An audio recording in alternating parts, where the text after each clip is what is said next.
Have you ever wondered how some people seem to read others like an open book? It's not magic, nor is it a sixth sense. It's the power of observation, a skill so potent yet often overlooked. In this fast-paced world, we're often so caught up in our own thoughts, our own perspectives, that we forget to look beyond ourselves. But what if I told you that the key to understanding others lies not in their words, but in their actions, their gestures, and their expressions? Imagine you're an FBI agent. Your job isn't just to catch the bad guys, it's to understand them, to get inside their heads. How do you do that? You observe. You look beyond the surface, beyond the spoken words, and you decode the unspoken language of human behavior. Similarly, psychologists, counselors, and therapists, they all use observation as a fundamental tool in their practice. They notice the subtle shifts in tone, the fleeting expressions, the nervous fidgets, or the confident postures. These are the non-verbal cues, the silent signals that often speak louder than words. Now think about body language. It's like a secret code, a hidden language that we all speak without even realizing it. A folded arm might signal discomfort, a furrowed brow might indicate confusion, a genuine smile could reflect joy. The beauty of observation is that it's not just about seeing, it's about understanding. It's about picking up these non-verbal cues, deciphering this body language, and tuning into the silent conversations happening all around us. And the best part? You don't need to be an FBI agent or a psychologist to do this. You just need to be attentive, to be mindful of the world beyond your own thoughts. Remember, each person is a unique puzzle, and observation is the key to solving that puzzle. It's about looking beyond the surface and uncovering the hidden layers of human behavior. By honing your observation skills, you can unlock the secrets hidden in plain sight. Observation is only half the story. The other half lies in truly listening. Consider a conversation as a journey. Active listening is your compass. It's not just about hearing the words spoken, but understanding the emotions, intentions, and underlying messages. It's about fully engaging with the speaker, responding appropriately, and remembering what's said. Studies in psychology have shown that active listeners are more successful in empathizing with others. They're better at picking up on subtle cues and unspoken feelings. They can interpret the why behind the what, why a person says something a certain way or why they choose some words over others. Active listening is an art that requires practice. It's about being present, being patient, and being open to new perspectives. It's about allowing the speaker to express themselves fully before forming a response. The next time you converse with someone, try active listening. You might be surprised at what you can learn.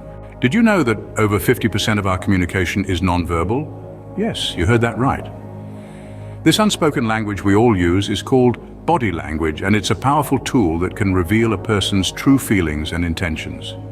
Body language is a fascinating science, a silent speaker that talks even when we're not uttering a single word. So, what does it say? It speaks volumes about our emotions, our state of mind, our honesty, and even our health. But it's a language that requires careful interpretation. Let's take a few common body language cues and decode what they might signify. A person who often crosses their arms might be feeling defensive or closed off. On the other hand, someone who leans in during a conversation is likely showing interest and engagement. Have you noticed how some people can't maintain eye contact when they're telling a lie? That's because our eyes are extremely expressive, often giving away more than we'd like. But remember, these are only general interpretations and might not always hold true. This isn't just speculation. It's backed by years of scientific research. Studies have demonstrated the importance of body language in communication. For instance, a research conducted at the University of Pittsburgh revealed that judges and attorneys could accurately predict the verdict of a jury trial 87% of the time by studying the juror's body language. While this is impressive, it's also a stark reminder of how our bodies can betray our thoughts. It's like an open book for those who know how to read it. It's why poker players wear sunglasses, why politicians are trained to control their gestures, and why salespeople focus on their body language to build rapport with their clients. So how can we use this knowledge to our advantage? By becoming more aware of our own body language and learning how to read others. This doesn't mean we'll become manipulative or deceitful. Instead, it can help us communicate more effectively, build stronger relationships, and understand people on a deeper level. Mastering the art of reading body language can turn you into a human lie detector. And who knows, it might just give you the upper hand in your next negotiation, date, or job interview. They say the eyes are the window to the soul, but can you really read someone through their eyes? Let's dive into the world of ocular cues. Beneath the surface of casual glances and lingering looks, a complex play of thoughts and emotions unfolds. A shift in gaze, a flicker of the eyelids, a dilation of the pupils. These are the subtle signals that the eyes send out. Studies have uncovered fascinating links between our eyes and our minds. For instance, when our minds are processing information or making decisions, our eyes tend to dart around, engaging in what scientists call saccadic movements. On the other hand, when we're confronted with a pleasant or interesting sight, our pupils dilate, a sign of heightened attention and interest. So next time you're trying to read a person, pay attention to their eyes. The eyes don't lie. They're a powerful tool in your quest to read people.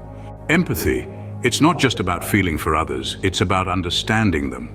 Picture this, you're walking in a bustling city, absorbed in your thoughts. Suddenly you notice a stranger sitting on a bench, their face etched with worry. Without knowing their story, you feel a pang of concern. This, my friends, is empathy in action. It's not just feeling for the stranger, but the ability to understand their worry, to put ourselves in their shoes. Empathy is like a bridge connecting two islands, enabling us to traverse the chasm of our individual experiences. It equips us with a unique lens to view the world from another's perspective. It's not just about feeling their joy or their pain, it's about comprehending the why behind these emotions. Consider a study conducted by the University of Michigan which found that individuals with high levels of empathy were more successful in understanding others. They were able to anticipate reactions, predict behavior, and navigate social situations more adeptly. This is because empathy provides us with a deeper understanding of human nature, a glimpse into the inner workings of people's minds. But how does one cultivate this powerful tool? Like any skill, it takes practice. It requires us to step outside of our comfort zones, to genuinely listen and be present in our interactions. It involves asking thoughtful questions and seeking to understand rather than just waiting for our turn to speak. It's about acknowledging that each person we encounter carries a wealth of experiences, thoughts and feelings that are uniquely their own. Empathy is more than just a soft skill, it's a potent tool in our interpersonal toolkit. It enhances our ability to connect, to understand, and ultimately to read others. It allows us to see the world through a lens of compassion and understanding, illuminating the complex tapestry of human emotion. And as we navigate this ever-evolving social landscape, empathy becomes an invaluable compass, guiding us towards deeper connections and more meaningful interactions. Develop empathy and you'll find it easier to read people. Like any skill, reading people requires practice. It's not a trait we are born with, nor something we magically acquire overnight. It's a craft honed over time, a journey of constant learning, and the key to this journey: practice, practice, and more practice. Think about learning to ride a bike. At first you were probably wobbly, unsure of your balance. But with every fall, every scrape, every time you got back on that bike, you were learning, improving, becoming more confident. It's the same with reading people. It might seem like an impossible task at the outset, but with regular practice, you can improve your observation skills, your active listening, and your empathy. So how can you practice these skills in your daily life? Well, it's easier than you might think. For observation, you could start by watching people in a public place. Notice their body language, their facial expressions. Try to guess what they might be thinking or feeling based on these cues. Over time, you'll start to see patterns and better understand the non-verbal cues people give off. Active listening can be practiced in every conversation you have. Challenge yourself to truly focus on the other person, to understand not just what they're saying, but why they're saying it. Ask follow-up questions. Show genuine interest. The more you do this, the better you'll become at understanding people's motives and emotions.